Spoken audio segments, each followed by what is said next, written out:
نحمد نصلی علی رسول الکریم اما بعد فاعوذ باللہ من الشیطان الرجیم بسم اللہ الرحمن الرحیم۔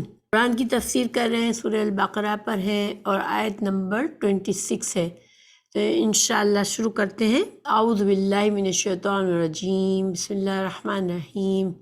ان اللہ لا یستحیی ان یضرب مثلا ما بعودة فما فوقها فأما الذين آمنوا فيعلمون أنه الحق من ربهم وأما الذين كفروا فيقولون ماذا أراد الله بهذا مثلا يضل به كثيرا ويهدي به كثيرا وما يضل به إلا الفاسقين۔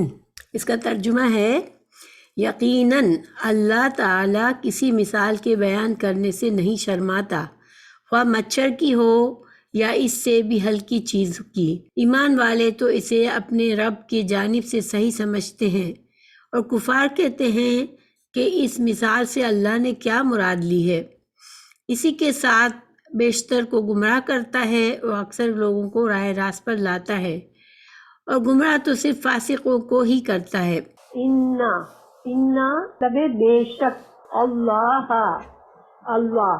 لا نہیں، یستحیی حیا فرماتا، یہ فعل ہے، ماشاءاللہ فعل مضارع ہے، نہیں شرماتا، حیا فرماتا۔ اس کا روٹ ورڈ ہے یا ان کے، یضربا وہ بیان کرے، اور اس کا روٹ ورڈ ہے ضربا وہ بیان کرے، مثلاً کوئی مثال، ما جو،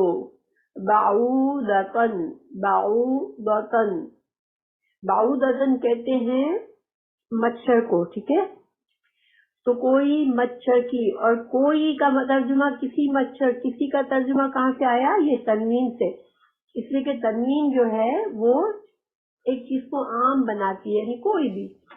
اگر یہاں پر ال ہوتا، البعودہ ہوتا تو خاص مچھر، فما فقس ما اس کی جو، تو فما تو جو، ٹھیک ہے، اس کی جو، فوقہا فوقہ اوپر، ہا اس سے، فاما فقس اما رہے، الذین وہ لوگ، آمنو جو ایمان لائے، فیعلمون جو ایمان لائے وہ جان لیتے ہیں، انہو بے شک یہ مثال، الحق حق ہے، من سے، ربہم ربی رب، ہم ان کے رب کی طرف سے ہے، اور اما رہے، الذین وہ لوگ، کفروا جنہوں نے کفر کیا،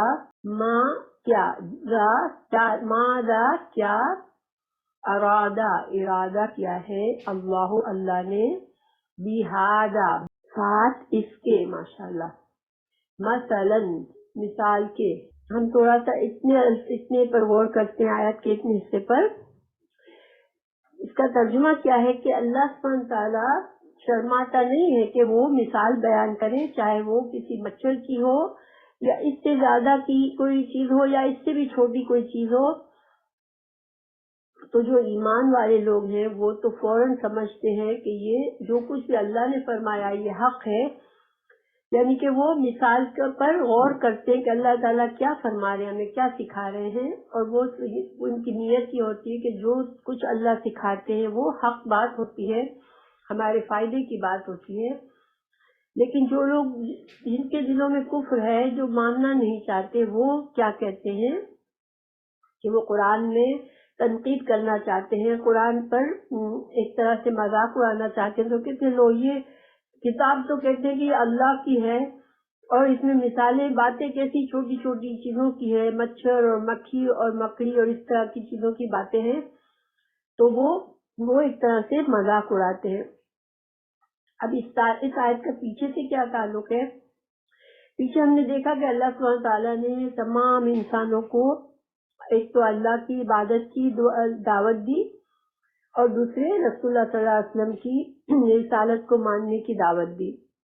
اور اللہ تعالیٰ نے ساتھ ہی چیلنج کر دیا کہ اگر اس قرآن کو تم جھوٹا ثابت کرتے ہو کہ یہ اللہ کی کتاب نہیں ہے تو جاؤ ایسی ایک صورت بنا کے لے آؤ، اس قرآن کی طرح کی ایک صورت بنا کے لے آؤ.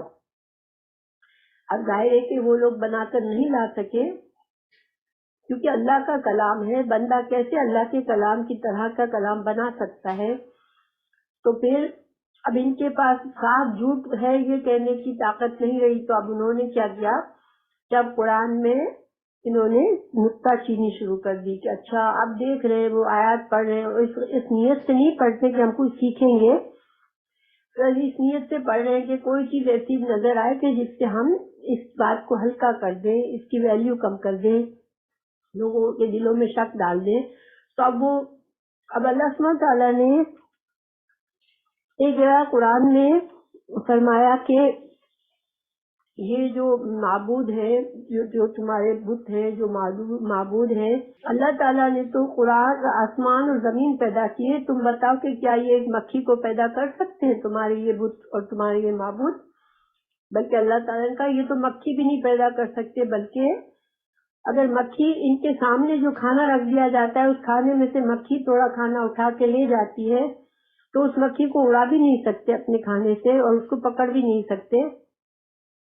تو اب یہ بالکل پرفیکٹ اگزامپل تھی یہ سمجھانے کے لیے کہ تم کس کی پوجا کرتے ہو، یہ جو کہ خود اپنے کھانے کی حفاظت نہیں کر سکتے، کچھ پیدا نہیں کرتے، تو تم ان کے پاس جا جا کے سجدے کرتے ہو، تم ان سے اپنی دعائیں مانگتے ہو، تو وہ تمہاری کیسی دعائیں قبول کریں گے؟ تو پرفیکٹ اگزامپل تھی، لیکن ان کو پوری اگزامپل سے کوئی انٹرسٹ نہیں تھا. ان کو یہ تھا کہ لو مکھی کا نام آ گیا قرآن میں، یہ کیسا قرآن ہے، یہ کیسی اللہ کی کتاب ہے، اللہ اتنا عظیم ہے اور اس کی کتاب میں مکھی کا نام آ گیا. ایک جگہ اللہ تعالیٰ نے فرمایا کہ جو لوگ اللہ کے علاوہ دوسری چیزوں کو خدا بناتے ہیں تو وہ ساری امیدوں کا ان کا محل کیسا ہوتا ہے، جیسے مکڑی ایک گھر بناتی ہے اور مکڑی کا جالا آپ کو پتہ ہے کہ ہوا بھی زور سے چلے تو مکڑی کا جالا ٹوٹ جاتا ہے، حالانکہ مکڑی نے کتنی نفاست سے بنایا ہوتا ہے.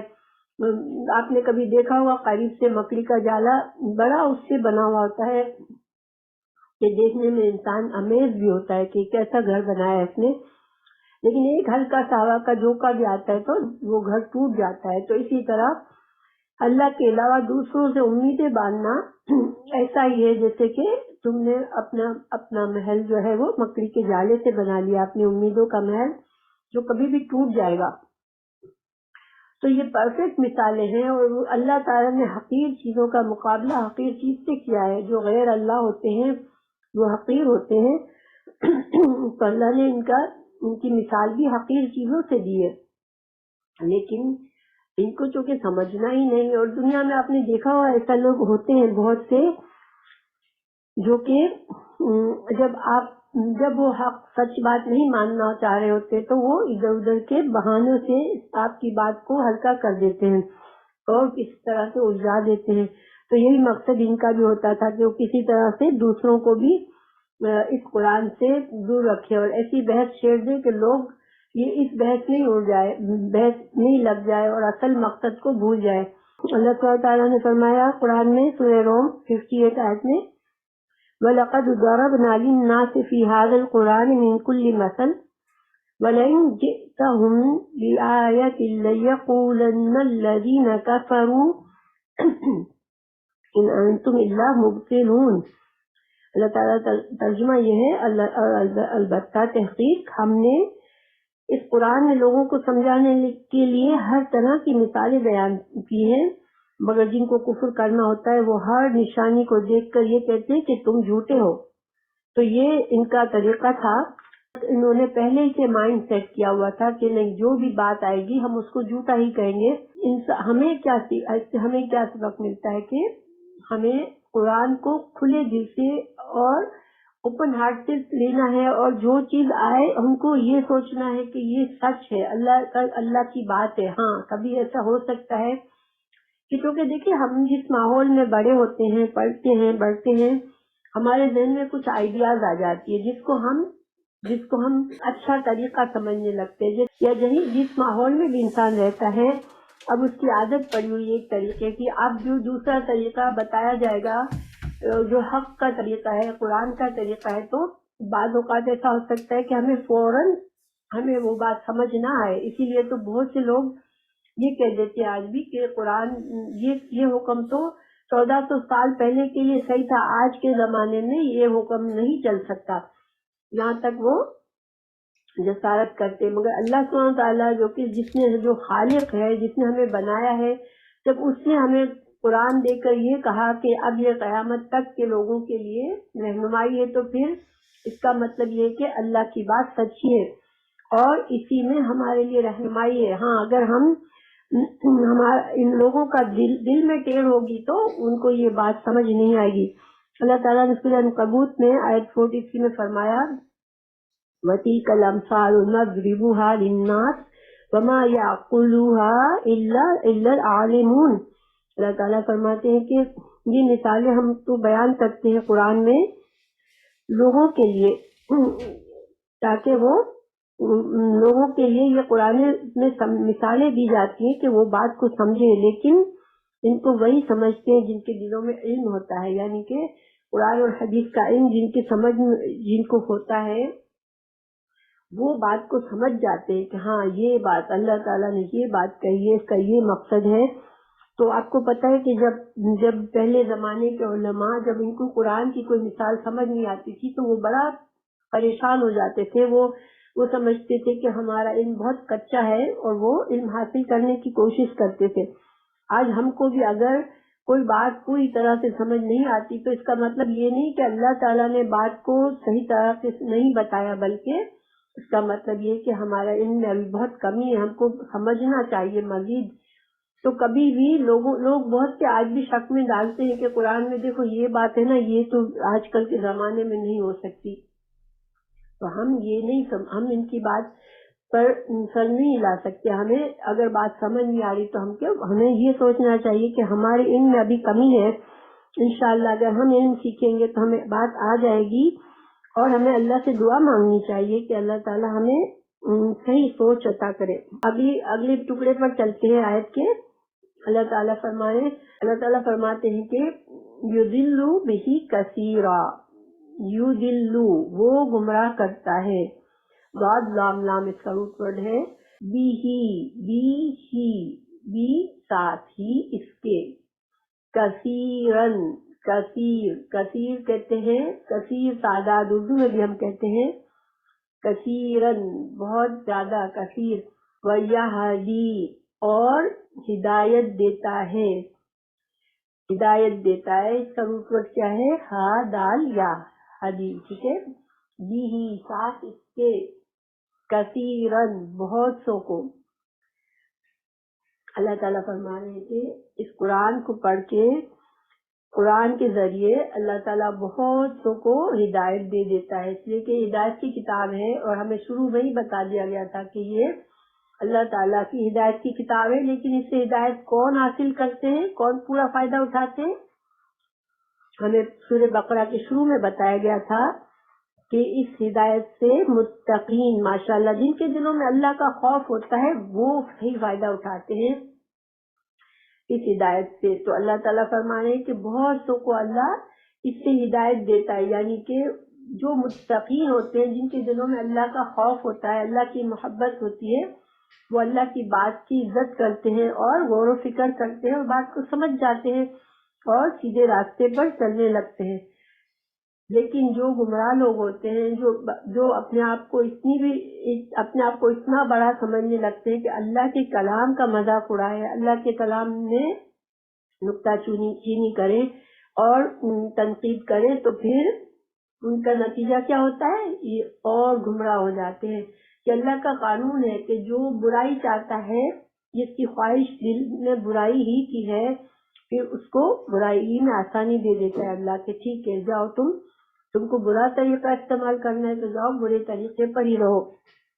جیسے مثال کے طور پر اللہ نے سب کا رزق اللہ نے سب کے لیے پہلے سے لکھ دیا ہے کہ اس بندے کو اتنا رزق ملے گا، لیکن جس کی نیت اچھی ہوتی ہے کہ میں حلال طریقے ہی سے اپنا رزق حاصل کروں، تو وہی رزق اس کو حلال طریقے سے ملتا ہے، اور اس کا اجر اس کو ملتا ہے کہ اس نے حلال طریقے سے کوشش کر کے اپنا رزق کمایا۔ لیکن جس کی نیت ہی غلط طریقے کی ہوتی ہے، جس کے اندر برداشت ہی نہیں ہوتا، جس کو اللہ پر توکل نہیں ہوتا، وہ حرام طریقے پر جاتا ہے، تو اس کو اللہ تعالیٰ حرام طریقے سے اس کو وہی رزق دیتا ہے جو اس کو حلال سے بھی مل سکتا تھا۔ تو یہ اللہ کا قانون ہے کہ انسان کی نیت اور کوشش کس طرف ہے۔ اگر اچھائی کی طرف ہے تو اچھائی میں بڑھاتا ہے اللہ، اور برائی کی طرف ہے تو برائی میں بڑھنے دیتا ہے اللہ، اس لیے کہ اللہ نے پہلے سے مہلت دی ہوئی ہے ہم کو۔ تو اللہ تعالیٰ نے یہ اپنی طرف نسبت کیوں کی ہے کہ اللہ ہدایت دیتا ہے اس کے ذریعے اور اللہ گمراہ کرتا ہے، مگر اللہ کسی کو گمراہ خود نہیں کرتا، یہ انسان کی اپنی کوشش اور نیت ہوتی ہے، اس لحاظ سے اس کو یہ نتیجہ ملتا ہے۔ اللہ تعالیٰ فرماتے وما، اور نہیں، یضلوا، وہ گمراہ کرتا، یعنی اللہ نہیں گمراہ کرتا، بھی، ساتھ اس کے، یعنی ساتھ قرآن کے یا پھر قرآن کی مثالوں کے ذریعے، الا، مگر، الفاسقین، اللہ صرف فاسقین ہی کو گمراہ کرتا ہے۔ مینس یہ کہ فاسقین تو وہ لوگ تھے جو کہ خود ہی گمراہ ہونا چاہ رہے تھے، جو غلط طریقے پر ہی جانا چاہ رہے تھے، تو اللہ نے ان کو جانے دیا اور وہ قرآن پڑھ کے اور زیادہ، پہلے سے بھی زیادہ برے بن گئے۔ الفاسق، فاسق کیا ہوتا ہے؟ فاسق وہ ہوتا ہے جو اللہ نے جو حدیں قائم کی ہے بندوں کے لیے، بندگی کے لیے بھی، ایک انسان اللہ کی بندگی میں رہنے کے لیے ہمارے لیے ایک باؤنڈری ہے، حدیں ہیں اللہ کی کہ دیکھو یہ بندگی کی حدیں ہیں، اس سے آگے نہیں جانا، مگر فاسق ان حدوں کو توڑتا ہے، اس سے آگے چلا جاتا ہے۔ ظاہری بات ہے اللہ کی بات پر تنقید کرنا یہ تو بندگی کی حد نہیں ہے نا، ایک بندے کو تو اس کی اجازت نہیں ہونی چاہیے اور اس کو سمجھ ہونی چاہیے کہ میں تو صرف بندہ ہوں، میں اللہ کی حدوں کو کیسے توڑوں۔ لیکن جو فاسق ہوتا ہے وہ توڑتا ہے حدیں، اور فاسق جو ہے، دیکھیں صرف فاسق کافر ہی نہیں ہوتے، ٹھیک ہے، کوئی بھی گناہ کا کام اگر کرتا ہے تو وہ فاسق ہوتا ہے، لیکن فاسق کے بھی درجے ہیں، جیسے جو فاسق بالکل کفر میں چلا گیا وہ بہت بڑا درجے کا فاسق ہے، لیکن ایک مسلمان ہے اور انسان اس کے دل میں ایمان ہے مگر وہ گناہ کے کام کرتا ہے، تو اس وقت وہ فاسق ہی کا ہوتا ہے، لیکن کم درجے کا فسق ہوتا ہے اس کا، اس لیے کہ اللہ کی مرضی کے خلاف جانا یہ فسق ہے، اور یہ عمل کرنے والا فاسق ہو جاتا ہے۔ تو اللہ تعالیٰ فرمایا کہ اب فاسق کی، یہاں پر اگلی آیت میں فاسق کی نشانیاں بتائی جا رہی ہیں۔ الذین، وہ لوگ، ینقضون، وہ توڑتے ہیں، عہد اللہ، اللہ کا عہد، من سے بعدی، میثاقہ، میثاق کا روٹ ورڈ ہے واو ساقا، یسق، تو اس کا مطلب ہوتا ہے پکا کرنا، گرہ باندھنا، ٹھیک ہے۔ تو اللہ تعالیٰ کا جو پکا عہد ہے اس کو پکا کرنے کے بعد اس کو توڑتے ہیں، وَيَقْطَعُونَ، اور وہ قطع کرنا، یہ اردو میں بھی بولتے ہیں قطع تعلق، تو قطع کیا ہوتا ہے؟ کاٹنا، کسی چیز کو توڑ دینا، کاٹ دینا۔ وَيَقْطَعُونَ، وہ کاٹتے ہیں، ما، جو، امرا، جس کو حکم دیا، اللہ، امر اللہ، دیکھیں اللہ یہاں پر فل مارک سے پڑھیں گے، جس کو حکم دیا، بھی، اس کو، یہ کہ یوصلا، وصل سے ہے، وصل یعنی جوڑنا، تو جن چیزوں کو اللہ نے جوڑنے کا حکم دیا ہے وہ ان کو کاٹ دیتے ہیں، جوڑتے نہیں ہیں۔ وَيُفْسِدُونَ، اور وہ فساد کرتے ہیں، فساد جو ہے کوئی بھی بگاڑ، کسی بھی بگاڑ کو فساد کہتے ہیں، چاہے وہ ذہنی بگاڑ ہو یا حسی بگاڑ ہو، یعنی توڑ پھوڑ کرنا، خرابہ کرنا، کسی چیز کو شکل بگاڑ دینا یا ذہنی طور پر لوگوں کی ذہنیت کو خراب کرنا، یہ سب فساد ہوتا ہے فی الارض، زمین میں۔ اولئکا، اللہ نے اب ان کا رزلٹ بتایا کہ ان کے ساتھ کیا ہوگا۔ اولئکا، یہی لوگ، ہم وہ، الخاسرون، وہ خسارہ پانے والے ہیں، اور خسارے کا لفظ ہم اردو میں بھی بولتے ہیں، اور یہاں پر ہم نہیں بھی لاتے نا تو بھی ترجمہ یہی ہوتا ہے۔ دیکھیں، اولئک الخاسرون، وہ لوگ کافر ہیں۔ یہ ہم دوبارہ اللہ نے تاکید اور زور دینے کے لیے کیا ہے کہ یقیناً یہی لوگ کافر ہیں، جیسے بات میں زیادہ زور ہے، یہاں پر تاکید کے ساتھ کہا گیا کہ یہ نقصان اٹھانے والے، خسارہ اٹھانے والے۔ اب دیکھیں ان خصوصیات پر غور کرتے ہیں۔ پہلی بات، اللہ نے فرمایا کہ یہ لوگ اللہ کا عہد پکا کرنے کے بعد توڑتے ہیں، تو یہ اللہ کے کون سے عہد کی بات ہو رہی ہے؟ تو اس میں علماء نے مختلف اس میں بتائی ہے کہ کون سا عہد ہے یہ۔ تو دیکھیں، ایک عہد، ایک رائے یہ ہے کہ جب اللہ سبحانہ تعالیٰ نے حضرت آدم علیہ السلام کو بھی پیدا کرنے سے پہلے اللہ تعالیٰ نے تمام روحوں کو، جتنے انسانوں کو دنیا میں پیدا ہونا تھا، ان سب کو، روحوں کو پیدا کیا، ٹھیک ہے؟ یہ عالم ارواح میں ہوا تھا، دنیا میں نہیں ہوا تھا۔ اللہ نے تمام روحوں کو پیدا کیا، اور پھر اللہ نے ان کو کہا کہ کیا میں تمہارا رب نہیں ہوں؟ تو انہوں نے کہا کیوں نہیں، آپ ہمارے رب ہیں، ہم گواہی دیتے ہیں۔ اللہ تعالیٰ نے فرمایا الستو بربکم، کیا میں تمہارا رب نہیں ہوں؟ تو سب نے کیا کہا؟ بلا، کیوں نہیں؟ تو اللہ تعالیٰ نے فرمایا تھا کہ یہ میں نے تم لوگوں سے تمہارے نفس کے خلاف بارے میں گواہی لی ہے، تمہارے منہ سے یہ گواہی لی ہے کہ تم نے خود مجھے اپنا رب کہا ہے، تاکہ تم دنیا میں جا کے پھر غلط کام کر کے یہ نہ کہو کہ ہمیں تو پتہ ہی نہیں تھا کہ آپ ہمارے رب ہیں۔ تو اللہ نے یہ جو علم تھا، یہ ہمارے اندر، ہماری روحوں کو پہلے ہی دے دیا، اور اس کو ہم ایسے سمجھ سکتے ہیں کہ ہر بچہ جب پیدا ہوتا ہے تو اس کے سب کانشیس میں یہ بات ہوتی ہے کہ میرا رب اللہ ہے، لیکن جب اس کو بڑا ہونے، جب ماں باپ اس کو پریز کرتے ہیں، اب ماں باپ کی جو بھی ویلیوز ہوتی ہے ریلیجن کی، وہ اس کو سکھاتے ہیں، یا اپنے ماحول سے بچہ جو سیکھتا ہے، پھر بچہ وہی چیزیں بلیو کرنے لگتا ہے، اور وہ بات اس کے ذہن میں دب جاتی ہے کہ اللہ میرا رب ہے۔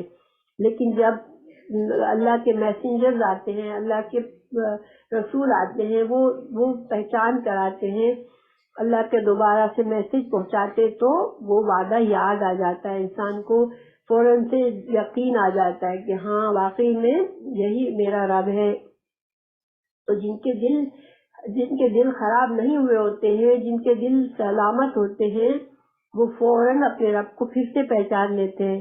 اسی لیے حدیث میں کہا گیا کہ ہر بچہ فطرت سے پیدا ہوا ہوتا ہے، پھر اس کے ماں باپ اس کو کبھی کچھ بنا دیتے ہیں، کبھی کچھ بنا دیتے ہیں۔ تو یہاں پر یہ وعدہ، ایک بات یہ ہوئی کہ یہ وعدہ ہر انسان سے لیا گیا تھا، لیکن جب رسول آئے اور ان کے دل نے گواہی دی کہ ہاں یہ رسول کی بات سچی ہے، تو انہوں نے اس بات کو، اس وعدے کو بھلا دیا اور اس وعدے کو توڑ دیا، یہ مطلب ہے، ٹھیک ہے۔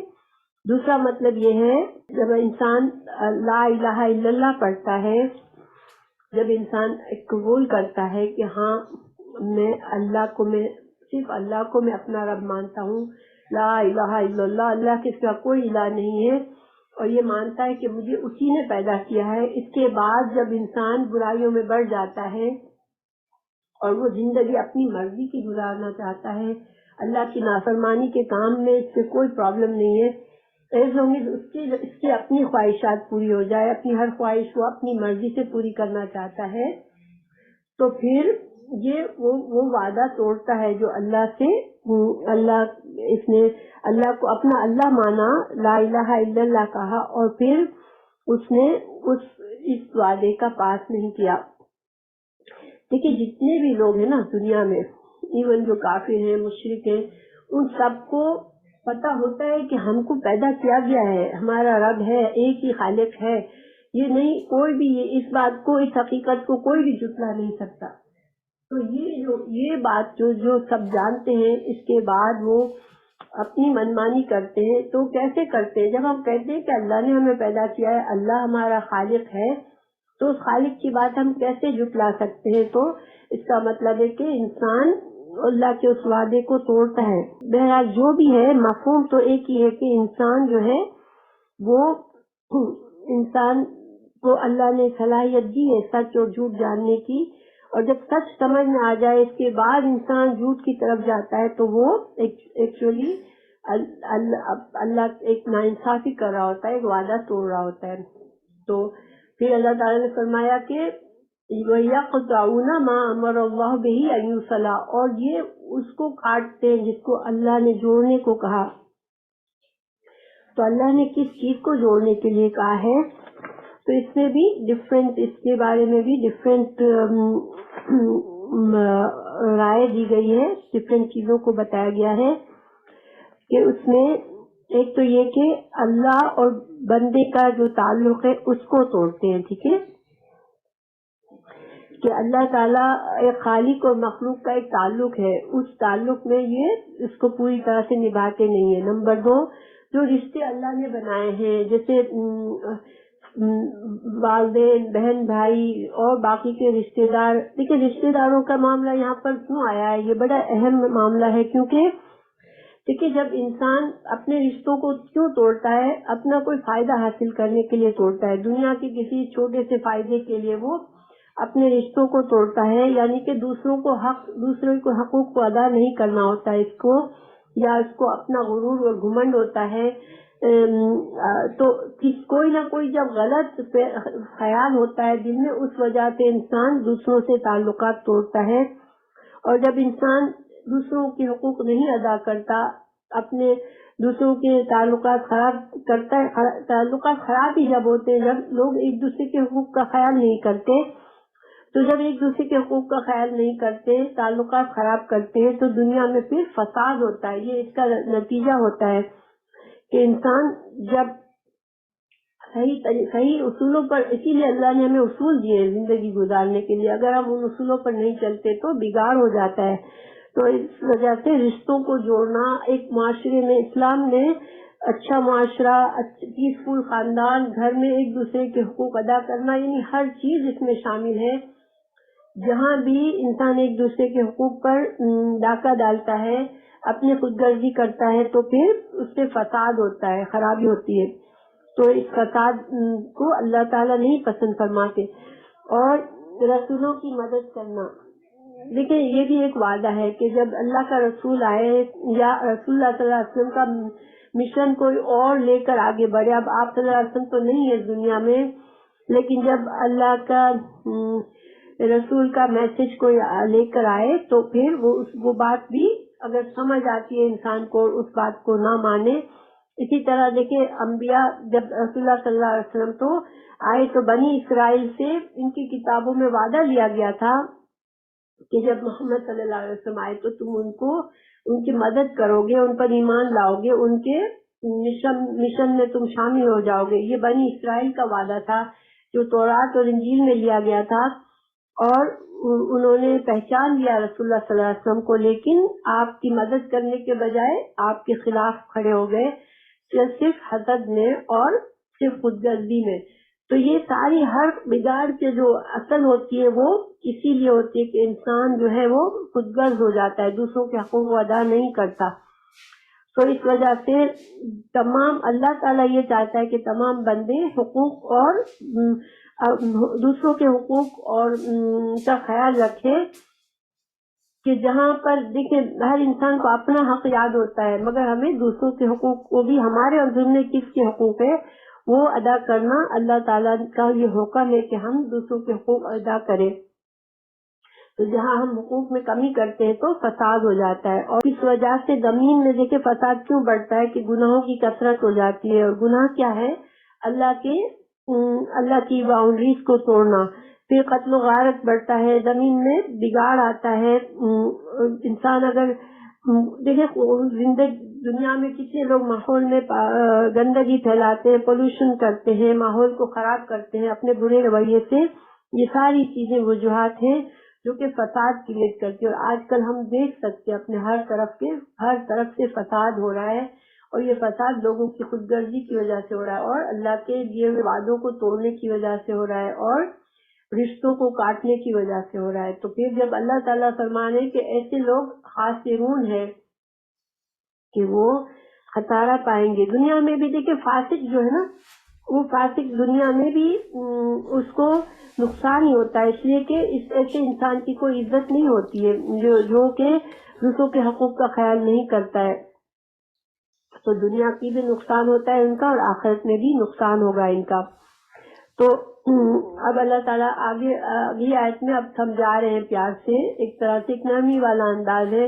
اللہ تعالیٰ پوچھ رہے کیفا، کس طرح، تکفرون، تم انکار کرو گے، تم کفر کرو گے. اور یہاں پر کفر دو معنی میں ہے کہ تم اللہ کی ناشکری کیسے کرتے ہو، کہ تو اللہ کی نافرمانی کے کام کرنا یہ اللہ کی ناشکری ہے، اور اللہ کا بالکل انکار کرنا یہ کفر ہے. تو جو بالکل کافر ہے ان سے بھی کہا گیا، اور جو بالکل کافر نہیں ہے مگر اللہ کی نافرمانی کرتے ہیں. تو اللہ تعالیٰ نے فرمایا کہ تم کیسے ناشکری کے کام کرتے ہو باللہ، اللہ کے ساتھ، اور حالت یہ ہے کہ تم تھے امواتن، مردہ، تمہارا تو کوئی ایگزسٹنس ہی نہیں تھا، تم تو دنیا میں تھے ہی نہیں. اموات یہ پہلی موت کا مطلب ہے کہ انسان اپنی پیدائش سے پہلے کچھ بھی نہیں تھا، اللہ نے اس کو ایک نطفے سے پیدا کیا، تو تم تو مردہ تھے. پھر احیاکم، پھر اللہ نے تم کو زندگی دی تمہاری ماؤں کے پیٹ میں، اور تمہیں دنیا میں اللہ تعالیٰ نے پیدا کیا. یہ پہلی دفعہ احیاکم، پس زندہ کیا تم کو. ثم، پھر یمیتکم، موت دے گا تم کو. پھر تم کو، ہر انسان جانتا ہے کہ جب وہ پیدا ہوا ہے تو اس کو ایک دن موت بھی آئے گی. تو یہ دوسری موت اللہ نے ذکر کی. ثم، پھر یحییکم، پھر اللہ تمہیں دوبارہ زندہ کرے گا. یعنی کہ یہ زندہ کرنا کس دن ہوگا؟ جس دن قیامت کے دن سور پھونکا جائے گا اور لوگ اپنی قبروں سے اٹھ کر دوبارہ سے زندہ ہو جائیں گے. تو اللہ تعالیٰ پھر سے تمہیں زندہ کرے گا. ثم، پھر الیہ، اسی کی طرف، ترجعون، تم لوٹائے جاؤ گے. رجع اس کا روٹ ورڈ ہے. تو یہ اس آیت سے ہمیں کیا پتہ چلتا ہے کہ اللہ تعالیٰ انسان کو اپنی زندگی کا احساس دلا رہے کہ دیکھو اے انسان، تم اللہ کے پر تنقیدیں کرتے ہو، اللہ کے حدود کو توڑتے ہو، اللہ کے جن چیزوں کو اللہ نے جوڑنے کو کہا ان کو توڑتے ہو، مگر تمہاری اپنی حقیقت کیا ہے کہ تم کچھ بھی نہیں تھے، اس نے تم کو پیدا کیا. پھر تم کو موت بھی آئے گی، ہر انسان کو اس دنیا میں موت آئے گی، اور پھر تمہیں زندہ کرے گا اللہ. یہ دوبارہ زندہ کرنے کا، چونکہ لوگوں کو جو کافر ہوتے ہیں وہ دوبارہ کی زندگی کو ہی انکار کرتے ہیں. کیوں انکار کرتے ہیں؟ کہ وہ یہ سوچنا ہی نہیں چاہتے. وہ چاہتے ہیں ہم زندگی میں پوری طرح سے زندہ رہیں، اس زندگی کے پورے مزے لوٹ لیں. تو وہ کیا کہتے ہیں کہ you only live for once, تمہیں تو زندگی میں ایک بار زندگی ملی ہے تو تم جی بھر کے جی لو، جو چاہے کر لو، خوب انجوائے کر لو. تو ان سے کہا جا رہا ہے کہ نہیں، تمہیں تو دوبارہ زندہ کیا جائے گا، اور نہ صرف زندہ کیا جائے بلکہ اللہ کے سامنے تم کو پیش ہونا ہوگا، اسی کی طرف تمہیں لوٹنا پڑے گا. اور یہ اشارہ ہے کہ تم کو اللہ تعالیٰ تمہارے اعمال کے جزا اور سزا ہوگی. یہ تھوڑی ہے کہ تم نے بس چھوڑ دیا، اللہ نے پیدا کیا اور اب تمہارے بالکل آزاد ہو، تمہیں جو چاہو کرو، ایسا تو نہیں ہے. زندگی کا ایک مقصد ہے. تو اللہ تعالیٰ نے یہاں بڑے اچھے انداز میں بڑے نرمی سے سمجھایا ہے، اور اس بات کو سمجھایا جس کو ہر انسان سمجھتا ہے کہ اس کو پیدا ہوا ہے تو اس کو موت آنی ہے. اور اگر کسی کو یہ یقین نہیں ہے تو اللہ نے یقین دلا دیا کہ جو اللہ تمہیں پہلی بار جس نے پیدا کیا وہ تمہیں دوبارہ پیدا کرنے کی صلاحیت رکھتا ہے، چاہے تمہاری عقل میں بات سمجھ نہیں آتی. دیکھیں انسان، کافروں نے، سورہ یاسین میں ہے کہ کافروں نے پوچھا من یحیی العظام وہی رمیم، کون زندہ کرے گا ان ہڈیوں کو جو کہ کھوکھری ہو گئی، جو بالکل بھوسا بن گئی، زمین میں دب گئی. کیا اب ان کو کوئی زندہ کر سکتا ہے؟ اور دیکھا جائے تو عقل تو ظاہر ہے کہ یہ کہتی ہے کہ نہیں، یہ کیسے ہو سکتا ہے، انسان تو راکھ ہو گیا، اب تو زمین میں دب گیا، بعض لوگ سمندر میں گر کے ختم ہو گئے، بعض لوگ کچھ اور فنا ہو گئے، کہیں اونچائی سے گر کے ان کے ٹکڑے ٹکڑے ادھر ادھر بکھر گئے. اب ایسے میں کون زندہ کرے گا؟ تو اللہ تعالیٰ نے فرمایا سورہ یاسین میں ہی قل من يحييها الذي انشأها اول مرہ، وہی ذات تم کو پیدا کرے گی جس نے تمہیں پہلی بار پیدا کیا۔ اور قرآن میں اللہ تعالیٰ نے اور جگہوں پر بھی کہا ہے کہ پہلی جگہ تمہیں پیدا کیا جب تم کچھ بھی نہیں تھے، تو وہ تو تھوڑا مشکل کام ہو سکتا تھا، تو دوسری بار پیدا کرنا کیوں مشکل ہوگا؟ تم کو یہ سمجھنا چاہیے کہ جس نے اس وقت تمہیں پیدا کیا جب کچھ بھی نہیں تھے، تو اب کم از کم تمہاری ہڈیاں تو ہے نا، تمہاری راکھ ہے، تمہاری ہڈیاں ہیں، تو اس کو دوبارہ پیدا کرنے میں اللہ کو کیا مشکل ہے؟ تو یہاں پر اللہ نے یہ دلیل دی ہے جو کہ کوئی بھی انکار نہیں کر سکتا۔ پھر اللہ تعالیٰ آگے فرما رہے ہیں، مزید اللہ کی قدرت بتائی جا رہی ہے، هو الذی، وہ ذات ہے جس نے خلق، پیدا کیا، لکم، تمہارے لیے، ماں، جو فی الارض، زمین میں ہے، جمیعا، سارا کا سارا۔ یعنی کہ یہ آیت بڑی ایک اہمیت کی بات ہے، یہاں سے علماء ایک اصول بھی لیتے ہیں۔ دیکھیں یہاں پر اللہ تعالیٰ فرما رہے ہیں کہ وہ اللہ وہ ذات ہے جس نے پیدا کیا تمہارے لیے جو کچھ بھی زمین میں ہے، ٹھیک ہے؟ تو اس آیت کے دو طرح سے معنی لیے گئے۔ نمبر 1 مفہوم یہ لیا گیا کہ زمین کی ساری چیزیں جو ہیں وہ سب کا سب جو ہے وہ اللہ نے انسانوں کے لیے پیدا کیا، یعنی کہ ساری چیزیں جب تمہارے لیے پیدا کی، کیا مطلب ہے کہ تم زندگی میں شیئر کرو، یعنی کہ ایک انسان جتنا چاہے اتنا سمیٹ لے اور دوسرا انسان کچھ بھی نہ ملے، یہ اللہ کی مرضی نہیں ہے۔ زمین کی چیزیں جو ہے وہ تمام انسانوں کے لیے۔ تو یہاں پر جمیعہ، یہ جمیعہ کا مطلب ہوتا ہے سب کچھ، تو یہ جمیعہ کا مطلب ایک مطلب اگر ہم لیتے ہیں سارے انسانوں کے لیے، تو پھر ترجمہ کیا ہوگا اس آیت کا کہ جو کچھ زمین میں پیدا کیا گیا ہے وہ سارے انسانوں کے لیے ہے، کسی چند لوگوں کے لیے نہیں ہے جو سارا سمیٹ کے بیٹھ جائے۔ اور اس جمیعہ کا دوسرا معنی ہے، تو پہلے معنی اگر لے تو پہلے معنی میں یہ ہوا کہ اللہ نے کسی کو زیادہ دیا، کسی کو کم دیا، یہ اللہ کا امتحان ہے۔ جن کو زیادہ دیا ان کے مال میں ان کا حق ہے، جن کو اللہ نے زیادہ نہیں دیا تو تم بجائے اس کے کہ زیادہ سے زیادہ سمیٹو، تم اپنے مال میں سے دوسروں کا حق ادا کرو، یہ معنی ہوا، ٹھیک ہے؟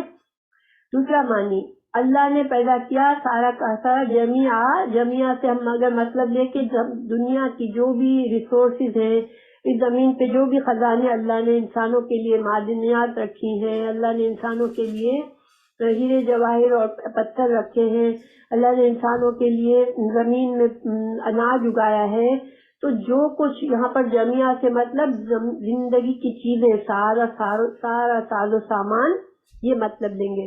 تو اللہ تعالیٰ یہاں فرمانے کہ سارا کچھ انسانوں کے لیے پیدا کیا ہے۔ تو اب دیکھیں جمیعہ کا دوسرا ترجمہ یہ ہے کہ اگر اللہ نے سارا کچھ لوگوں کے لیے بنایا ہے، انسانوں کے لیے، تو اس سے ہم کیا سمجھیں گے؟ علماء نے کہا کہ ہر چیز جو اللہ نے پیدا کی ہے وہ انسانوں کے لیے مباح ہے، یعنی کہ انسان استعمال کر سکتا ہے، اللہ نے ہمارے استعمال کے لیے بنائی ہے۔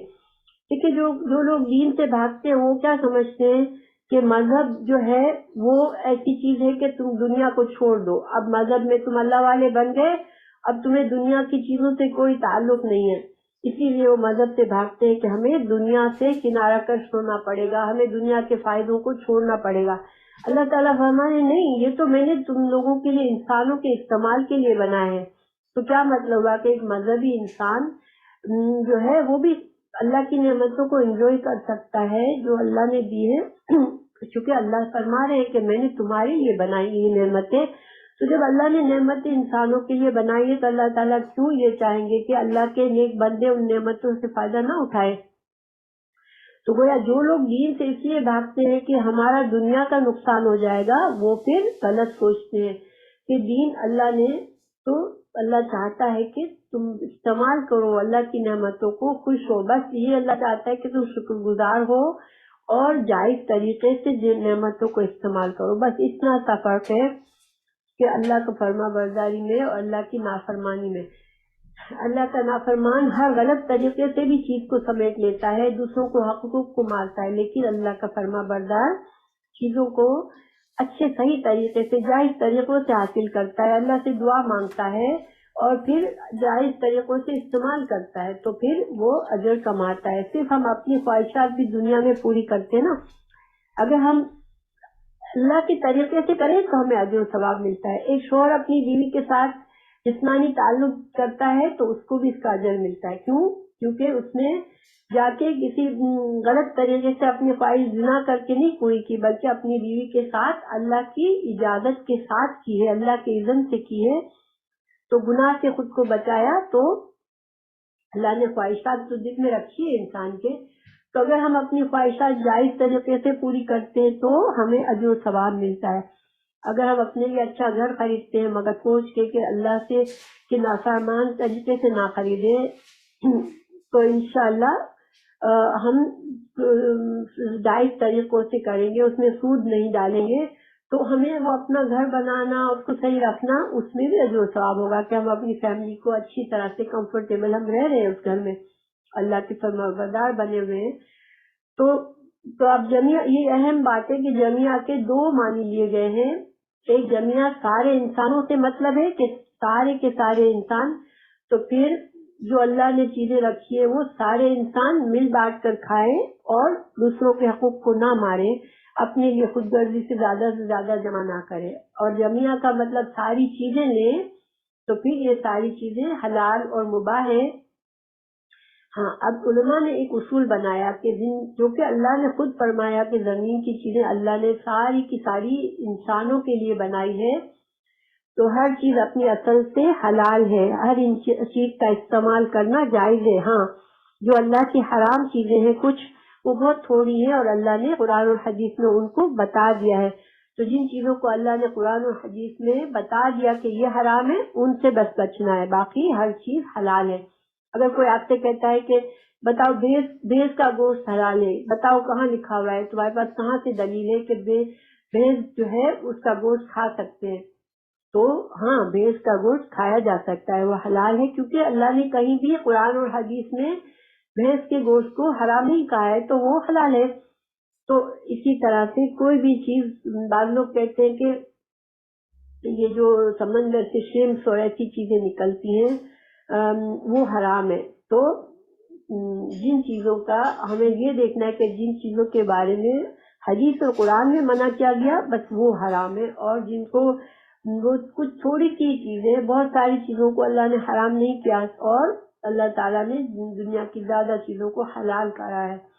تو بہرحال آگے اللہ تعالیٰ نے فرمایا کہ اللہ تعالیٰ نے جب یہ کام کیا اس کے بعد اللہ ثم استوى، پھر اللہ تعالیٰ متوجہ ہوا الی طرف السماء، آسمان کی طرف، فسواہن، پھر ان کو بنایا، سیدھا کیا، درست بنایا، سبع، 7 سماوات، 7 آسمان بنا دیے، وہوا، اور وہ بکل، 7 ہر چیز کے، شیئن، ہر چیز، علیم، خبر رکھنے والا ہے. تو اللہ تعالیٰ نے یہاں پر ہمیں کیا پتا چلا کہ اللہ نے آسمان جو ہے وہ اختلاف صرف نہیں ہے بلکہ کوئی ٹھوس چیز ہے جو کہ ساتھ ہے. ہر آسمان کا دوسرے آسمان سے خاص فاصلہ ہے، اور آسمان اللہ نے کوئی خاص طریقے سے بنائے ہیں اور یہ ساتھ ہے. اور قرآن میں دوسری جگہ سے پتہ چلتا ہے کہ زمینیں بھی ساتھ ہیں.